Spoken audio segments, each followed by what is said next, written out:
सबसे पहला सवाल जो वरिष्ठ नागरिकों के लिए है, प्रीमियम कम करना चाहिए कि थोड़ा उनके लिए? ये तो मेरे ख्याल से सही मांग भी है। आई थिंक इनका सुझाव बहुत ही अच्छा है। हाँ। और मुझे लगता है कि आज इंडिया में अगर यंग पॉपुलेशन है तो ग्रोइंग पॉपुलेशन भी है। तो अगले 20-25 साल में आप देखेंगे कि 25% हमारी पॉपुलेशन जो है वो सीनियर सिटीजन बन चुकी होगी।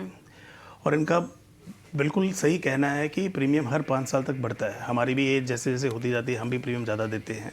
और इसका एक ही वजह है कि इंश्योरेंस कंपनीज को लगता है कि जब आप यंग होते हो आपकी क्लेम के चांसेस, आपको डिजीजेस होना, बड़े डिजीजेस होना कम हो जाता है। तो इसलिए आपका इंश्योरेंस प्रीमियम कम होता है। जैसे जैसे आपकी एज ग्रो होती है तो उनको लगता है कि अभी ओल्ड एज में कोई ना कोई डिजीज आपको आती है। तो जो प्रीमियम प्राइसिंग है उसी हिसाब से बजट किया जाता है। आप अगर इंश्योरेंस लेते नहीं है जब आप यंग होते हो तो आपको सीनियर सिटीजन के बाद इंश्योरेंस मिलना भी मुश्किल हो जाता है। बिल्कुल, हाँ। अगर आपने इंश्योरेंस लिया हुआ है तो कम से कम आपकी ये सिक्योरिटी रहती है कि भाई मेरा इंश्योरेंस कंटिन्यू होगा। ऐसा नहीं कि मैं 17 साल का हो गया हूँ, कोई कंपनी बोले कि नहीं आप आज से हम आपको इंश्योरेंस नहीं देंगे। जिसकी कंटिन्यूटी इंश्योरेंस चल रही है उसको मिलेगी। अब ये जो इन्होंने सजेशन दिया है बहुत ही उम्दा सजेशन है, क्योंकि आजकल कंपनियां कस्टमाइज प्रोडक्ट्स निकाल रही हैं। बिल्कुल। और अगर सीनियर सिटीजन सेगमेंट को टारगेट करना है, मुझे लगता है वो भी एक बहुत बड़ा कस्टमर बेस है। गवर्नमेंट की भी चिंता है और एक पॉपुलेशन का बहुत बड़ा हिस्सा है। मुझे लगता है कि ये प्रोडक्ट्स जरूर आने चाहिए। ये सुझाव ये है कि यंगर एज में आप ज़्यादा प्रीमियम ले लीजिए, पर चैलेंज एक ही आएगा कि अगर आप इंश्योरेंस कंटिन्यू करते हो उस कंपनी के साथ। आज मैंने इंश्योरेंस ले ली एक कंपनी के साथ और 5 साल बाद मैंने पोर्ट कर दी किसी और के साथ, तो क्या होगा कि जब मैंने एक्स्ट्रा प्रीमियम दे दिया when I was young and I am shifting to another company, वो तो बोलेगा मुझे तो प्रीमियम नहीं मिला है। तो बहुत सारी चीजें हैं, इसके आंसर्स ढूंढने पड़ेंगे, पर सुझाव बहुत अच्छा है, बहुत बढ़िया है। क्लेम कम मिलता है और साथ ही दस्तावेजों का फेर। इन्होंने मुन्ना भाई का एग्जाम्पल बहुत सही दिया है। मेरे ख्याल से वो सबको कनेक्ट कर गया।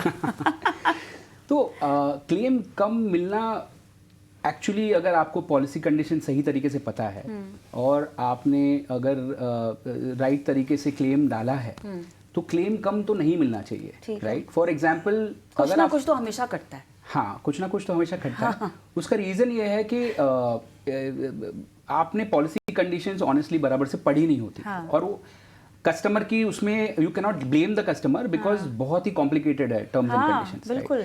तो एक तो है इसका प्रॉब्लम तब सॉल्व हो सकता है तब कि एक हाफ पेज का डॉक्यूमेंट बन सकता है जो बहुत ही सिंपल लैंग्वेज में बता दे कि ये आपको मिलेगा, ये नहीं मिलेगा। वो अभी पॉसिबल नहीं है क्योंकि पॉलिसीज जो है वो बहुत कॉम्प्लिकेटेड है, राइट। बहुत सारा काम हो रहा है उसके ऊपर। पार्लियामेंट्री कमेटी की एक मीटिंग हुई है, उसमें भी ये डिस्कस हुआ है। IRDAI की भी बहुत सारे मीटिंग्स में डिस्कस हो रहा है कि कॉम्प्लेक्सिटी को कैसे रिड्यूस किया जाए।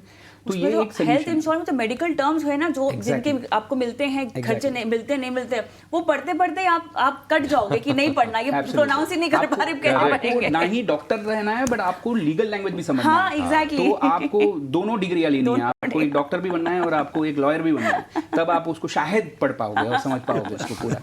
तो द पॉइंट इज कि आप अगर सही तरीके से समझते हो पॉलिसी को, जो मुश्किल है, तो आपको बेसिकली बड़ा क्लेम रिजेक्शन या बड़ा डिडक्शन नहीं मिलेगा। कोई छोटा मोटा 5% आप समझ के चलिए कि कुछ डिडक्शन होने वाला है। But let's say room rent limit जैसा एक बहुत बड़ा फीचर होता है, मतलब ये होता है। अगर वो है आपकी पॉलिसी में तो बहुत बड़ा डिडक्शन हो सकता है अगर आपका रूम रेंट लिमिट बहुत कम है और आपने कोई बड़ी रूम ले ली, राइट। तो ये वाले जो बड़े बड़े कोर पार्ट है पॉलिसी के और जो फीचर है वो आपको समझना जरूरी है। ठीक है, प्रैक्टिकल एस्पेक्ट्स पर भी हम इंश्योरेंस की चर्चा कर रहे हैं और सवाल ऐसे आ रहे हैं कि ना चाहते हुए जवाब थोड़े से लंबे हो जा रहे हैं। हैं। अगले दर्शक को जोड़ेंगे दिल्ली